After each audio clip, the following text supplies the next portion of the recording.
67% of people dating claim that their relationship is not going well. In fact, 75% of people say it is very difficult to find someone to date. Why? Why is our generation having so many issues with dating? Obviously, it's a multitude of different things contributing to this factor, but I'm here to convey my philosophy on the most prominent ones. First and foremost, we have to start with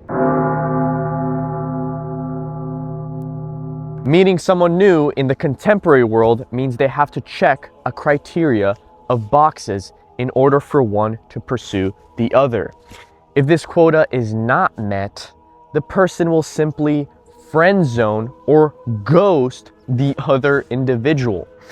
I mean, in and of itself, this is not inherently wrong because we don't want to settle for less than what we want or deserve. However, the expectations, the bar has been raised so high that people are not dating.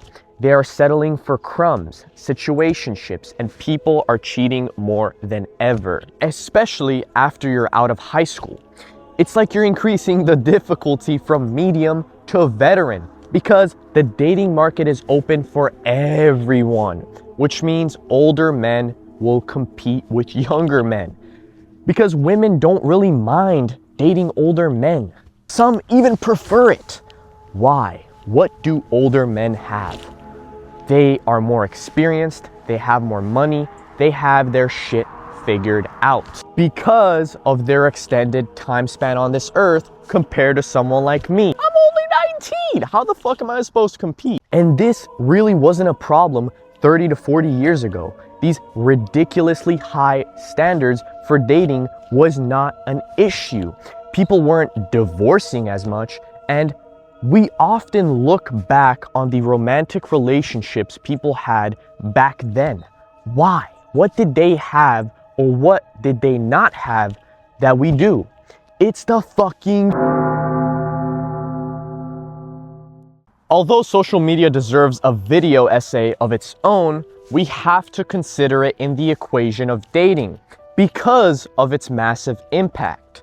Just as little as 30 years ago, couples would, for the most part, engage in conversation through real life, on dates, as opposed to the modern world where people are texting constantly, every hour, knowing what their partner is doing and where they are located. A surveillanced relationship. Although these measures can seem reasonable due to the current state of dating, we have to consider its negative impact on it. First and foremost, human nature demands and craves connection with their partner, especially if you're not hearing from one another as frequently or seeing them. So it diminishes that through texting, through calling, through FaceTime, through constantly knowing what they are doing and where they are. And number two, texting all the time, knowing what's going on, you don't really have a lot to conversate in real life on dates when you see them in person. So it sort of diminishes the essence of real life conversation with your partner because they're already up to date on what's going on in your life. So stories just won't be as engaging and you won't have as good of a time as you would. This is exactly why relationships before social media, like in old movies, seemed so intimate and romantic because people were actually very, very excited to see each other. They looked forward to it. So ironically, social media doesn't just act as an inhibitor to connection, it also opens up a variety of options. By options, I mean people to choose from. Before this age, before social media, people had to go out in public settings, meet people in real life, engage in conversation, and through that, you learn a lot about a person. They are less filtered and you get to know what you are getting yourself into. But now, with Instagram and dating profiles, people can market themselves exactly how they want to. what to showcase and what to hide. So you're kind of getting a fake profile. It's fucking fake because the person is choosing exactly what to put on there to hook up. And that in and of itself, the hookup culture is a massive problem that we'll get into later. But the main point being, people are introduced to a wide variety of options of different people to be with. And not only that, constantly being on these social media apps, whether it's TikTok or Instagram, you are constantly presented with picture perfect lifestyles, people that look very attractive. So in a way, the economy of looks is fucking inflated. Why? Because of the constant media that we consume of other people's best life. So in return, you're gonna see normal looking people as fucking ugly, as hideous, because your standards in your head subconsciously have been raised. It's like you're being desensitized to good looking people. So in return, what does that do for dating? You look for the absolute best. They have to check all the fucking boxes, like I mentioned in the previous point of expectations. So people often in relationships, and I can't lie, you can feel this sometimes yourself too. It's not really your fault because it's subconscious. It's a fucked up world we live in. You often try to think, or you can't escape the thought of, can I do better? Can I find someone that's going to be more fulfilling for me in relationships? So that's why people have fucking rosters, because they don't want to commit fully into a relationship, or they're scared of being cheated on. They want to have something to fall back on. And let's not lie, for girls, this disguise is my guy friends.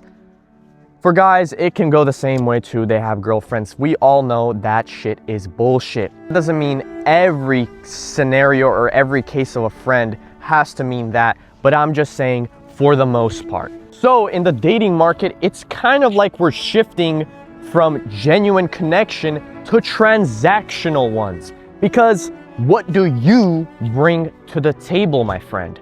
Do you pay for my dinner? Do you bring me flowers? Do you do this? Do you do that? Blah, blah, blah. All of these expectations are often brought in by social media. What we see other influencers saying, oh, he didn't do this for me. Oh, shame on him. Or she didn't do that for me. Shame on her. Blah, blah, blah. These expectations, we are getting it from social media. And one thing I'd like to point out, this might be a little bit of a stretch, but do you ever just land in enemy territory on your For You page, whether it be on Reels or TikTok?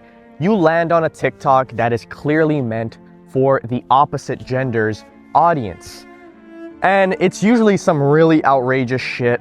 And you just start reading the comments and you really just get disappointed with the people that you live with. And sometimes there's people, mutuals, maybe someone you're interested in, or maybe someone that you're in a relationship with, liking these videos, reflecting exactly what they think. It is so disappointing, and it always amazes me how they willingly do it with no shame at all. I really like this ghost. And with the advancement of social media, we have only become more dopamine dependent. Now more than ever are we acting on these quick desires and needs for instant gratification, for that quick dopamine boost. Primarily for men, it's the issue of porn. We know how bad it is for us. It diminishes our romantical relationships. Not only that, but it's spiritually draining. And it's just overall unhealthy for you. We should not be consuming this shit. And kids increasingly are being exposed to this type of content, and it's just setting them up for failure down the line, for issues with a lot of different things. This topic deserves a video in and of itself because of its massive impact on society, and I feel like it's not really talked about enough. Now, although women can have similar issue with corn, primarily I would say for them it's the issue of actually sleeping around. Women are losing their virginity younger and younger. It's almost being seen as an achievement rather than something special and sacred reserved for the right person. And I'm not saying it's only the women who have this issue, because in order for them to lose their virginity, a guy has to fuck them. So it's also the men. However, when the statistic of 80% of women being only attracted to 20% of men, using some common sense, it makes sense. And this is not to say that I'm putting all the blame on women, because it really isn't their fault. The contemporary world glorifies these types of actions. Through what?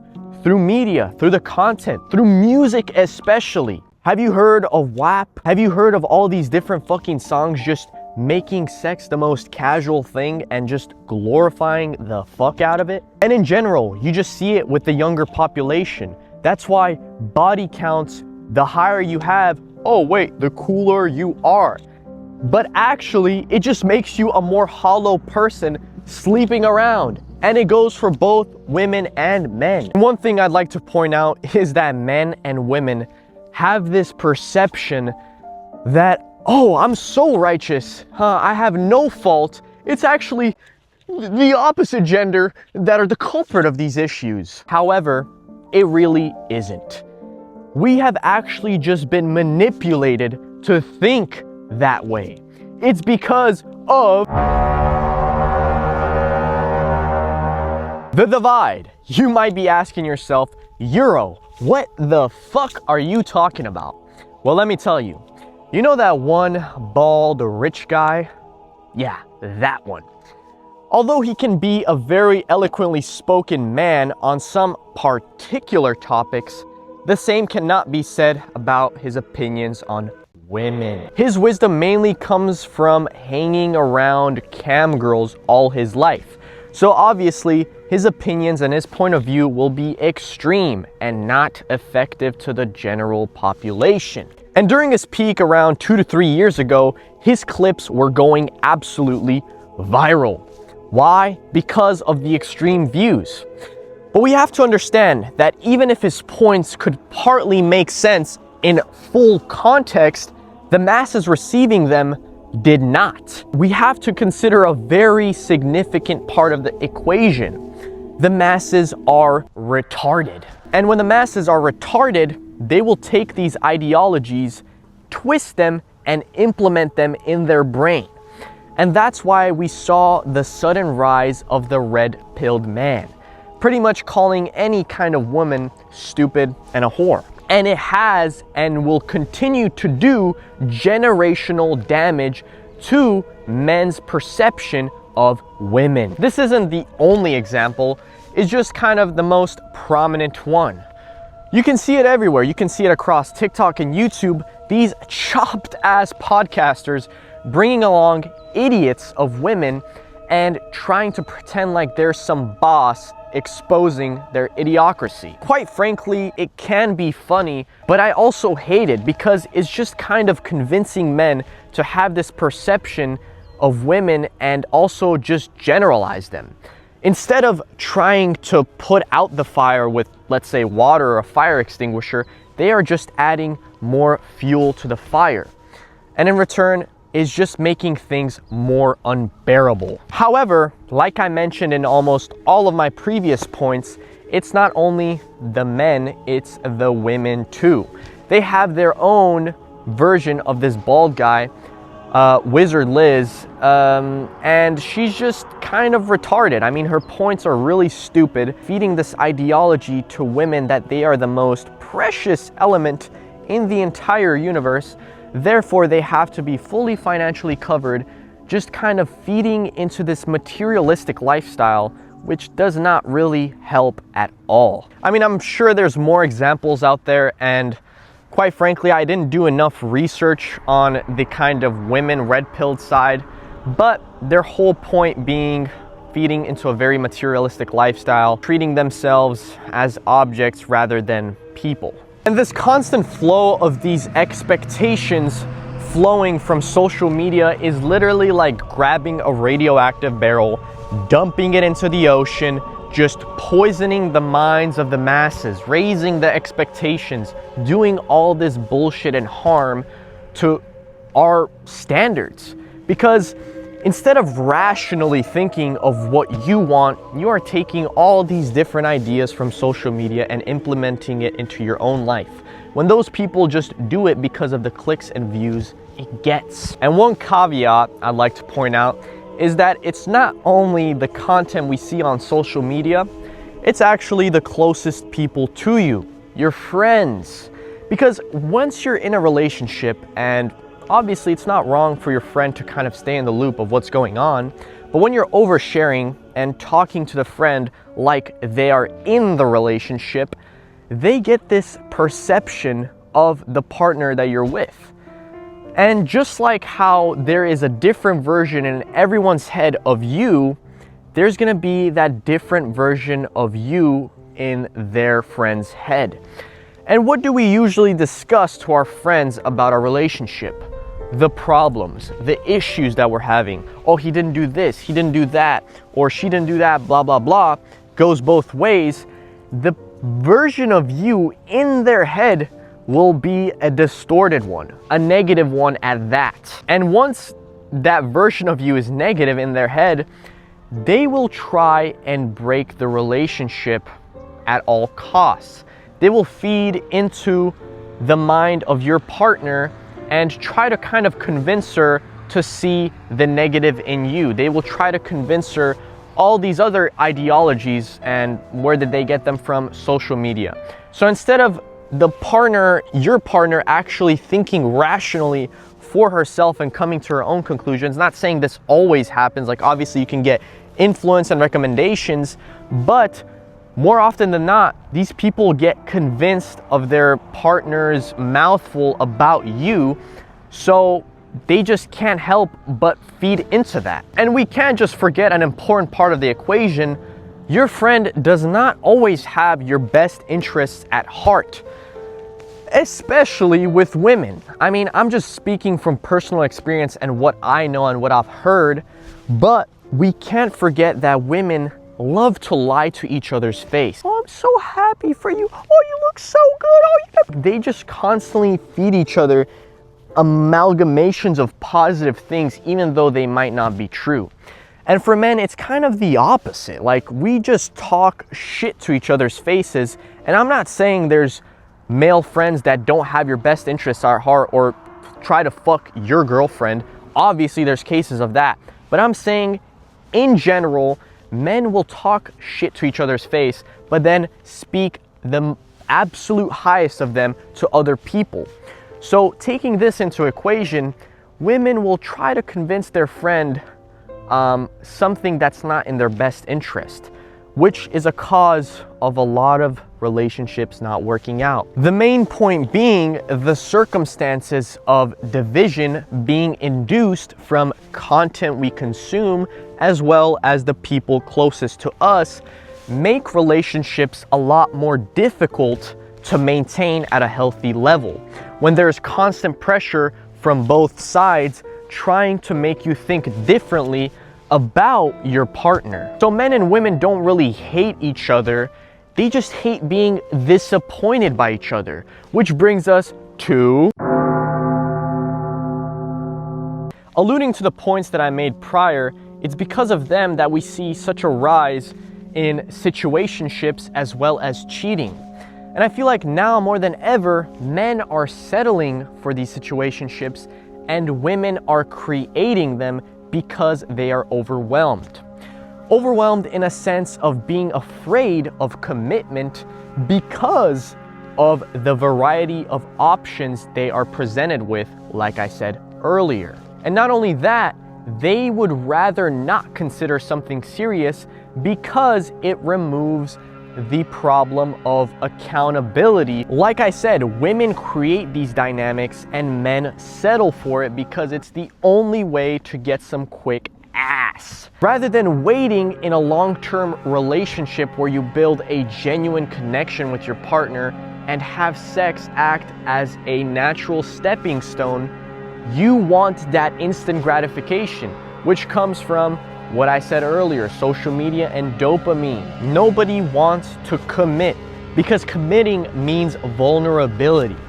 The funny part is these people in situationships pretend like they don't care that their partner is not exclusive to them, but they do, especially after committing acts such as sex, because those acts are deeply rooted in connection and you can't just remove that from the equation. And in return, if one partner sees that the other is not exclusive, obviously they'll mirror the same behavior, trying to fill the empty shell with nothing but air. So what are we to do? People are settling for crumbs, the situationships, the unseriousness. Is there... Now, I've only touched on the most prominent issues of the dating market today. While I can't cover all of them, by now you might be feeling really fucking hopeless. But all hope is not lost, my friend. It's getting really hot. Hold on, let me take this shit off. All right, much better. Anyways, I would be tempted to say something along the lines of excluding yourself from the dating market because it might be too draining for your time and energy. However, that's not what I'm gonna say. Instead, there is a prerequisite for guys out there, my recommendation. You have to put yourself first before any kind of relationship.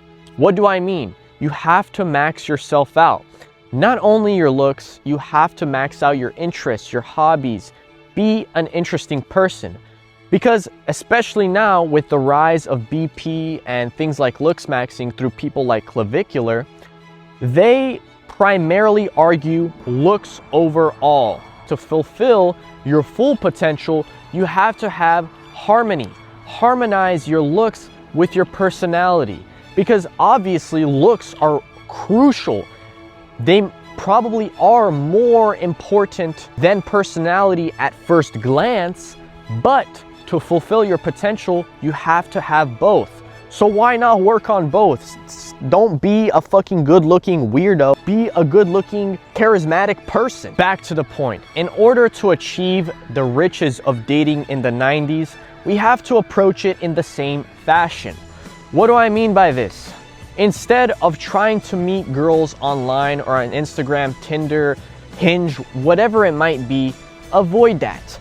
Avoid clubs, avoid degenerate settings, because I assure you, you're not gonna find anyone worthy of your love.